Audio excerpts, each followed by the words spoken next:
Kelley Hunt, who we have heard on a few occasions before, and who is joining us again today. Something you may not know is that Kelley is a member of Unity of Lawrence, and she will be speaking there November 29th, I think. So that's right. So, ladies and gentlemen, Kelley Hunt. And I witnessed that through all of you, actually. Oh, one heart at a time, we lift each other up. One heart at a time, we lift each other up.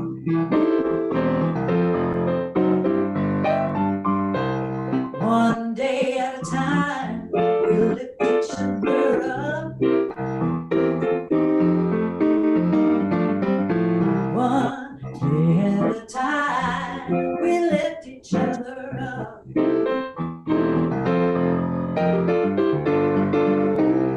One vision at a time, we lift each other up. One vision at a time, we lift each other up. Oh, it's one thought at a time, we lift each other up. One thought at a time, we lift each other up. Oh, yes, we do. It just takes one heart, one day, one time, one mind, one thought, one vision at a time. We go up. One heart at a time.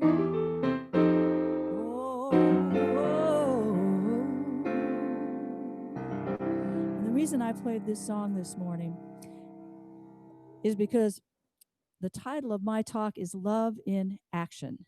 And just like the inspiration I get from Melanie and her brand new book, the idea of the energy of one thought, one heart, one vision, one day at a time, I see that as love in action. So it's one thing to understand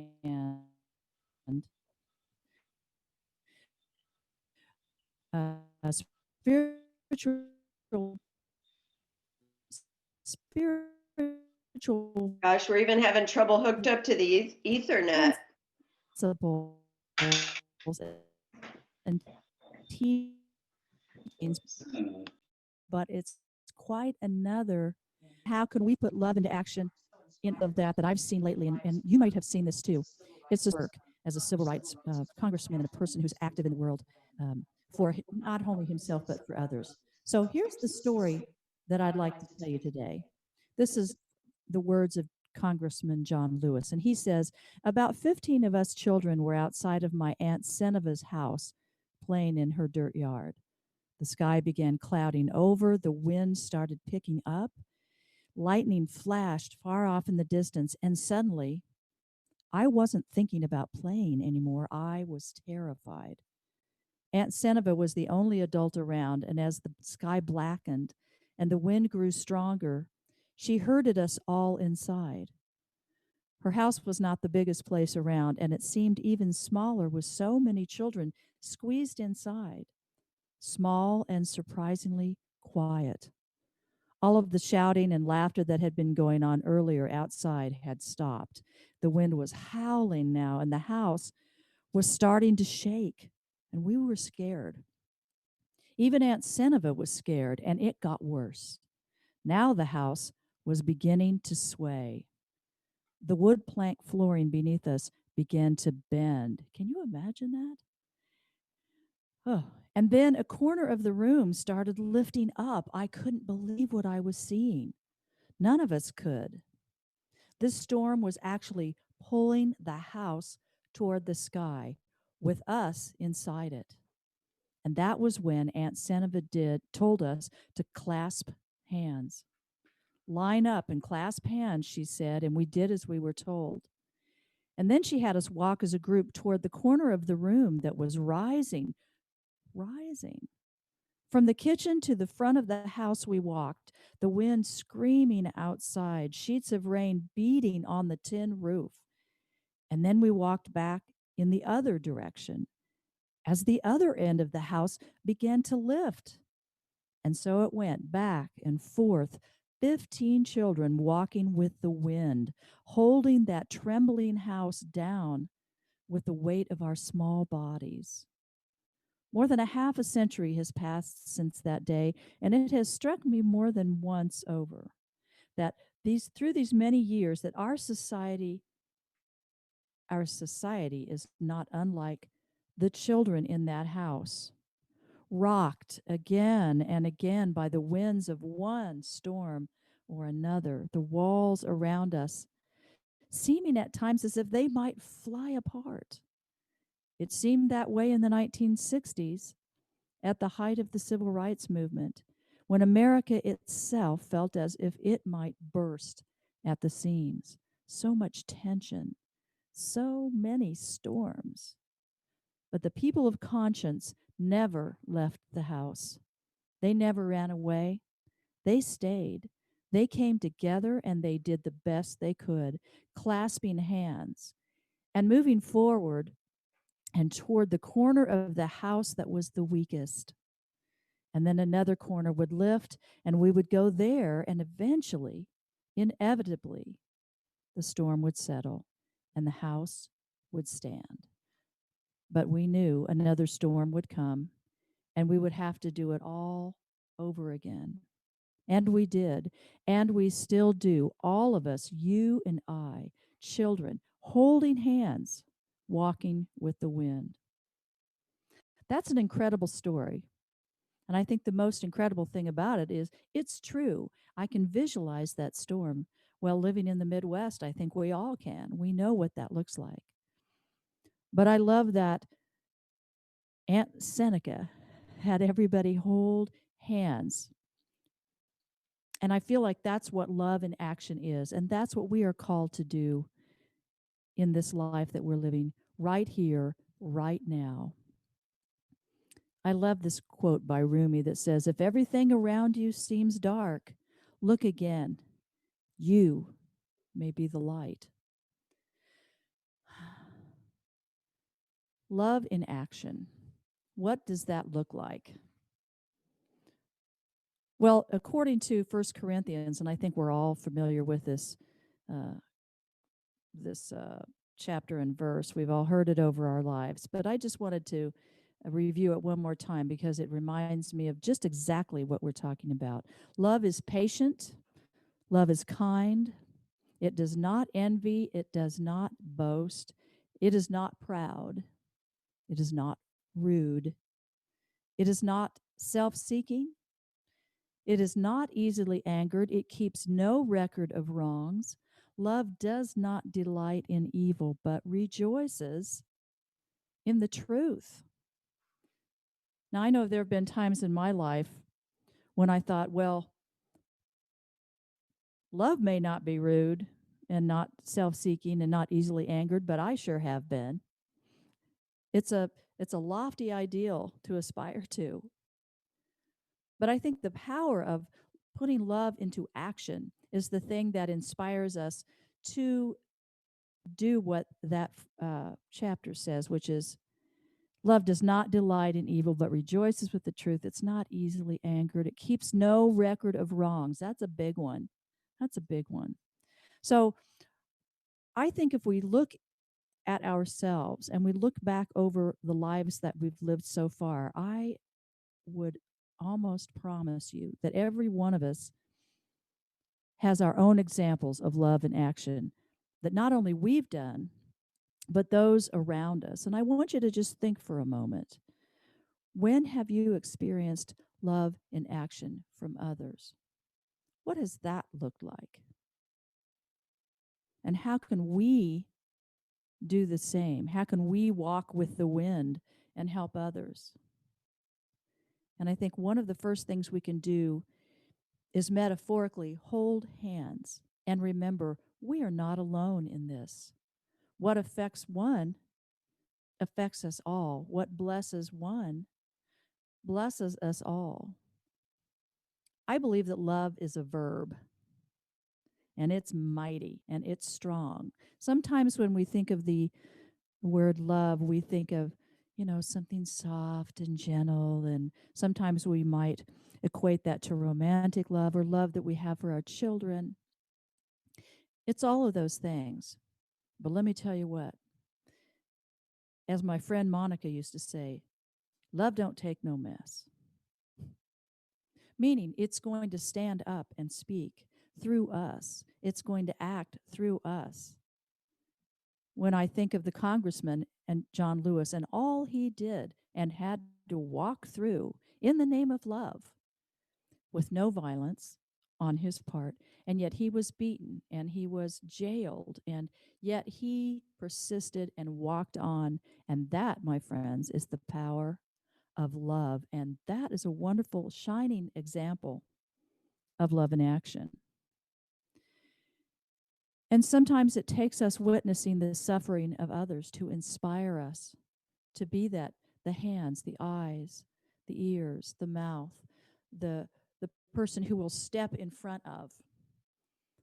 I know that many of my friends of color in this last couple of years, and truth be told, all their lives, have longed for someone to step in and be love in action as they experience things that I, as a white woman, have not ever experienced.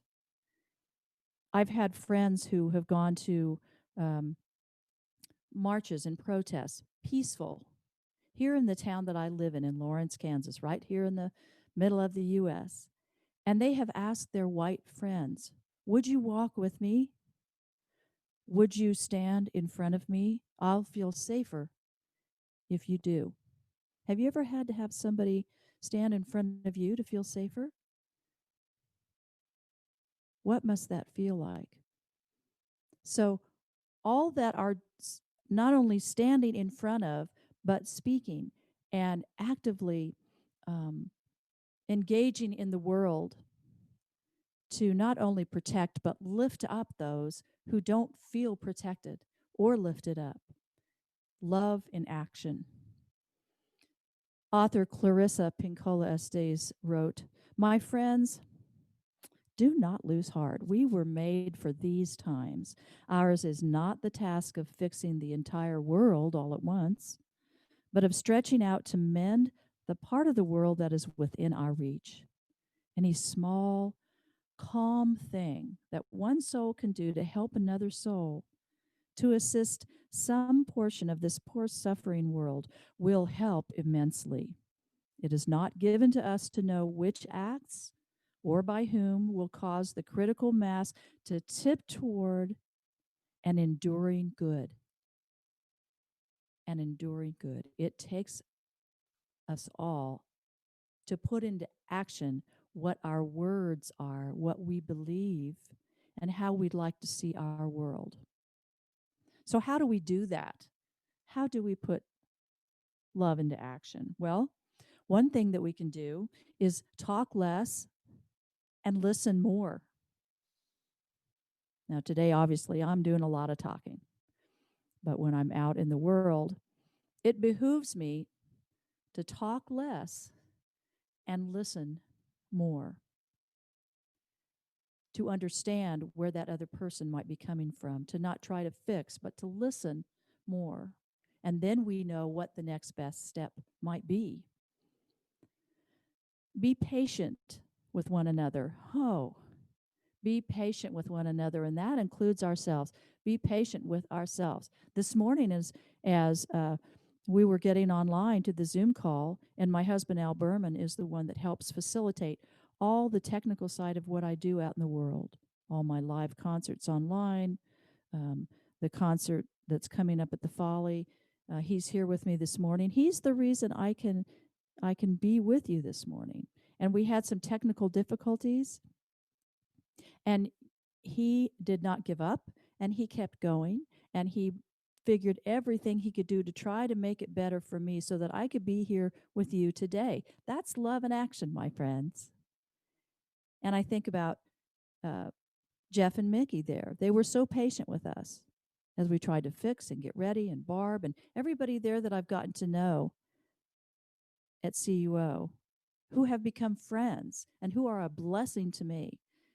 You are all examples of love in action, and I'm so happy and honored to be here with you this morning. It's a wonderful thing. Encourage and build up each other. That's love in action. Encourage and build up each other. We've all seen many examples of that in our world. And when we are able to do that for ourselves, we can do that for others. We can take that next step to say, here, let me help. Would you like my help? I would like to. I can remember a time when we had a friend who has been going through some serious health issues. And rather than, and it was hard for her at that moment to ask for help because she was very focused on what she needed to do to stay alive. So it was up to us. It was up to her friends, not to ask her, well, what can we do for you? Because in that moment, she didn't know what she needed. She didn't have the energy to reach out and say, hey, could you do this, this, or this? So friends got together who really knew her, who knew her needs and her personality. We didn't want to do anything that didn't feel right to her. Started a meal train, and she, for the next 4 weeks, meals showed up on a regular basis, meals that she and her family could eat and were healthy for them. Did laundry, gave rides to her kids to and from. It was a beautiful example of love in action. And here's the fun secret about this. When we help others with no attachment and no agenda, we are really helping ourselves. Do you know how good it feels to actually have something to offer someone that might lift and encourage them and build them up? I bet you do. I bet every one of you do this morning. One other thing that we can do for each other is pray for one another. Well, I think you all are so familiar with that and know that it works. Just like the prayer this morning for those who might be struggling with Alzheimer's or struggling in any way, the energy of prayer for others is love in action. So, another point I have is, hey, it's one thing to talk about it, but let's do something. Let's do something. What can you do today? Well, I can think of one thing we can do not only for ourselves, but for each other, is wear a mask. During this worldwide pandemic that's happening right now, that's something that we do not only for ourselves, but we're doing that for others. Oh, just wear a mask.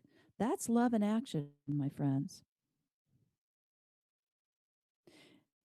And being love in action as opposed to doing, if we become that, if our life becomes love in action, it's essential to our spiritual growth. And I believe it's a pathway to experiencing spirits or God's presence, a way to create heaven on earth right now, right here, right now. If God is love, then so are we, because we're created in God's image. Love and action for others, for ourselves, for our planet.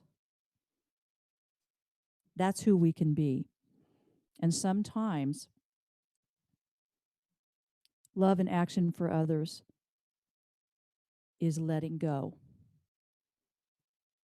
Sometimes it doesn't behoove us or the other situation to keep trying, and we know that it's time to let go. That's a hard, tough thing to do. But love allows us and helps us to do that. So here are a few things to try this week, and then I'd like to do a meditation. One, notice when you see love in action. Notice what that looks like.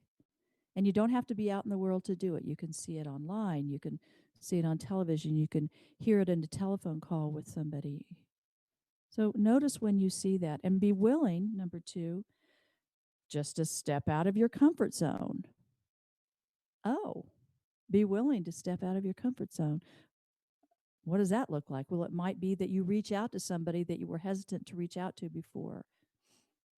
It might be that you give in a way, if you're able to financially give in a way that you hadn't thought of before. It might be you offer to, um, you know, do somebody's laundry that isn't able to do that. Whatever that is, be willing to step out of your comfort zone. Three, surround yourself virtually with those who are love in action.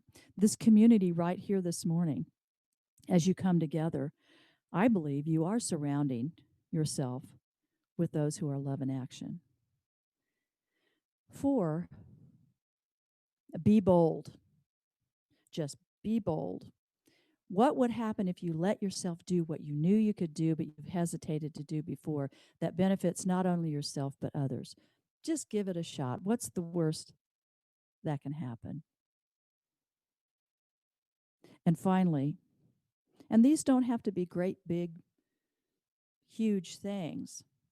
These can be subtle. These can be gentle. This can be praying on behalf of someone. This can be sending a letter through the mail. This can be sending a word of encouragement or a message or a text that says, you know what? I'm thinking of you today.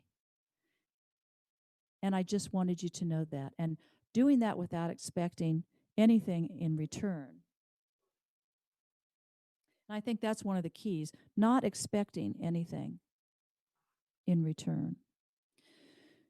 So I'd like us to get comfortable wherever we are. And let's just take a deep breath in through our nose and out through our mouth. Let's do that. And let's do another.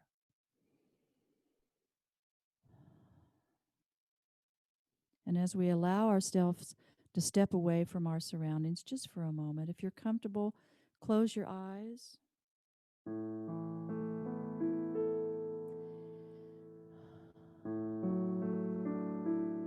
And I'd like for you to imagine some of the people that are in your inner circle and in your world and your daily experience. You may know them, you may not.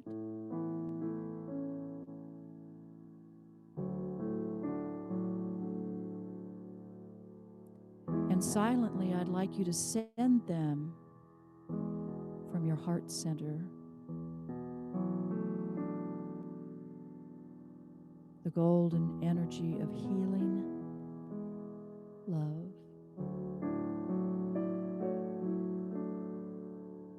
Knowing that none of us are alone, all of us are a reflection of Creator, of our Spirit, of God, whatever you want to call it. All of us.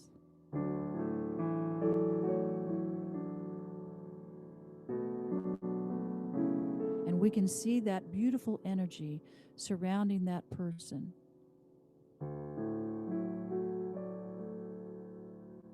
And then it begins to expand and surround all of those that are connected to them. And let's take another deep breath.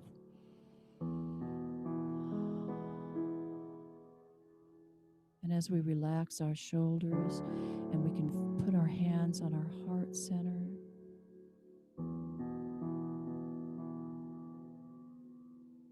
and we send out more of that golden light,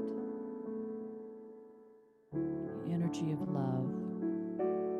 And as we take this action to send that energy out into our world, knowing that as we encourage and lift up each other, we in turn lift ourselves as we're patient, as we're kind,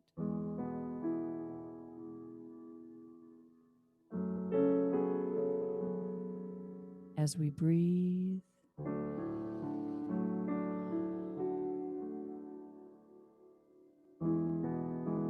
as we rejoice in the truth.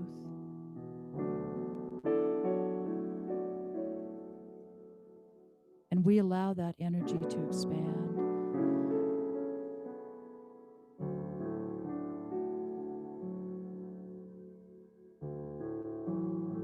And we breathe.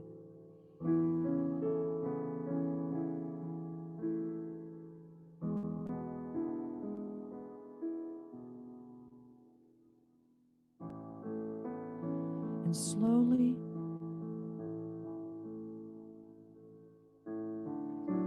we feel that energy coming back into this heart space. And we surround ourselves with that same energy of love. And we slowly come back into our bodies.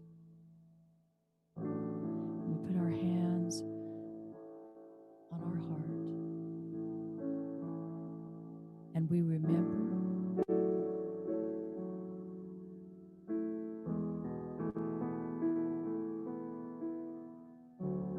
as we open our eyes or allow ourselves to keep our eyes closed, we come back to this very moment, this very place.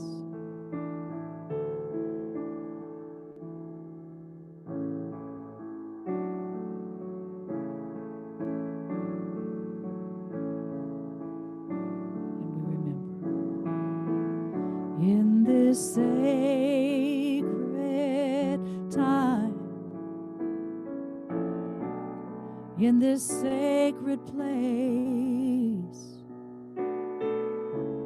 we are not alone as we walk in grace.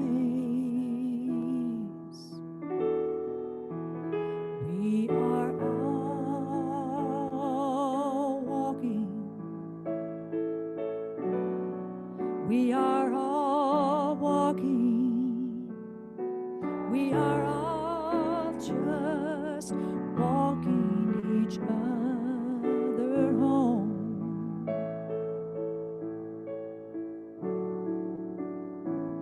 Love is all is love. Love is everywhere. Love is all is love. Love is everywhere. We are all walking. We are all walking. We are all just walking each other home.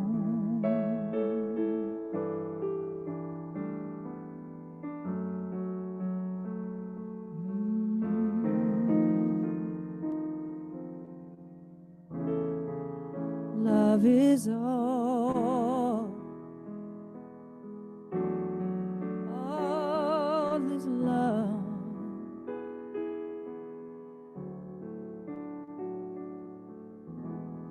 Love is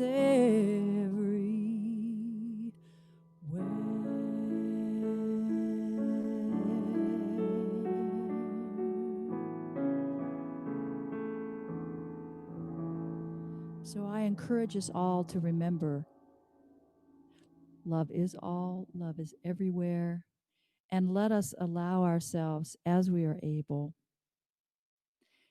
to be love in action. Thank you so much.